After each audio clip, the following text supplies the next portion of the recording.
This is the true story of my life that I title it, Rejected by Men, but Accepted by God. My story begins in the heart of a devout Christian family.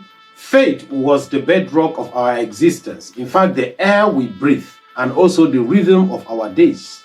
I am the last male child, the sixth actually in the line of my siblings. I was truly shown with a special kind of affection by my father when he was alive. He actually saw in me perhaps a continuation of his lineage, a reflection of his own youthful strength. The year 1974 marked a pivotal moment in my life. I, a young boy at then, made a conscious decision to accept Jesus Christ as my Lord and my Savior. In fact, 6 years later, in 1980, I solidified that commitment through baptism, a symbol immersion into a life dedicated to God. My childhood, though rooted in faith, was not without its trial. As my parent aged, my own father, in a decision that shattered the family's unity, took in another wife. As a result of this, my eldest brothers, fueled by a sense of betrayal and desire to protect our mother, rallied against him, ultimately supporting her decision to divorce. I found myself alone, a solitary figure standing beside my father and his new wife. This act of deviant display by me and the unwavering loyalty to my father ignited his love for me even more. In fact, it also inevitably fanned the flame of resentment among some of my brothers. I became the target of their scorn, the embodiment of their perceived betrayal.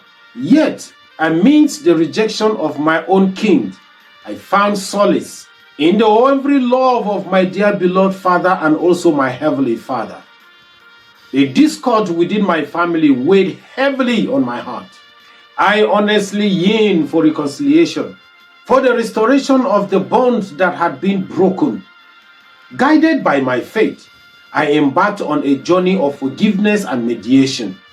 I sought to bridge the chasm that had divided us, to heal the wounds that had festered for years. Through prayers and persistent effort, I initiated conversation, patiently listening to the pains and anger, that had consumed my brothers and my mother herself. I spoke of forgiveness, of understanding, and even of importance of the unity of our own family. I emphasized that while my father had made a mistake, that mistake did not erase the love we share as a family. You know what? Slowly, painstakingly, the ice began to thaw. In fact, my brothers, witnessing my sincerity and the unwavering love I have for them, began to reconsider their stance.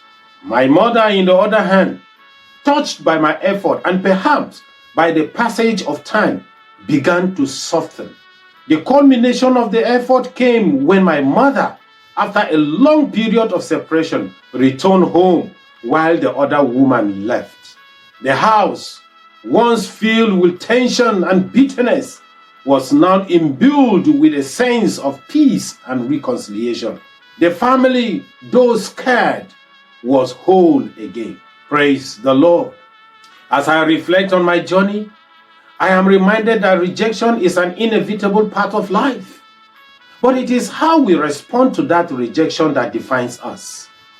I choose to respond with forgiveness, with love, and with commitment to reconciliation. Doing so, I found that even in the midst of rejection, God's love remained constant. It is a love that heals, that restores, and also that redeems. And friends, it is this love that has sustained me throughout my life's journey. My dear listeners, my story is not one of flawless virtue or effortless triumph. It is a story of human frailty, of familial conflicts, and of the unwavering power of faith and forgiveness. Rejected by some men, I found my ultimate acceptance in the love of God. It is a testimony to the transformative power of grace, a reminder that even in the face of rejection, God's love remains constant, a beacon of hope in the darkest of times. Friends, how I found myself in the ministry will come your way in the next episode. Therefore, wait for it.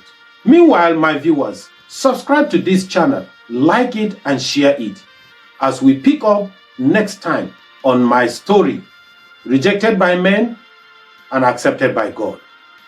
Until I see you next time, my name is Reverend Menasara Ilya Wakai. Thank you and God bless you.